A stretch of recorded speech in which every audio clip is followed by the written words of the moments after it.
আলু পটলের তরকারির জন্য মশলা করে নিচ্ছি। এখানে আছে ধনে জিরে, শুকনো লঙ্কা, গরম মশলা আর তেজপাতা, শুকনো লঙ্কা। মশলাটা একটু ভেজে নেব।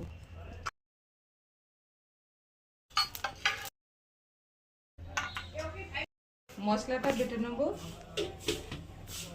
পটলগুলো ভেজে তুলে নেব, তারপর আলুগুলো ভেজে নেব।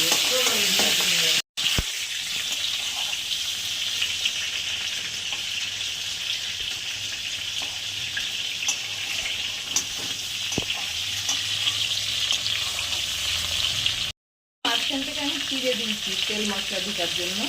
ছোট পটল তার জন্য কাটিনি। এটা তুলে নিচ্ছি।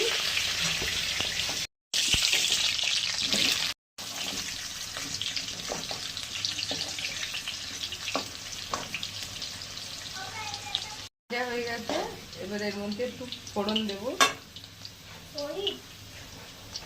দুটো শুকনো লঙ্কা দিলাম, একটু পাঁচফোড়ন দিলাম, দুটো তেজপাতা দিলাম,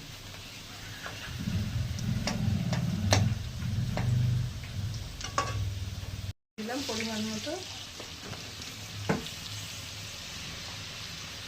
হলুদ দিলাম,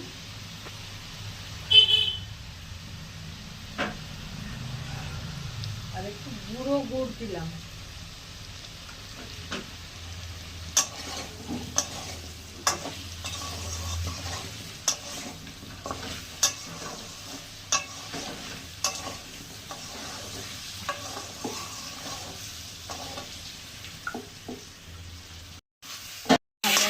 আলু পটলগুলো এবার মশলাটা দিয়ে দিলাম।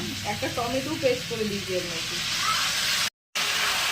একটু কষিয়ে নেবো, হালকা কষালেই হয়ে যাবে। মশলাটা তো ভাজা, জলটা দিয়ে দেবো। এবার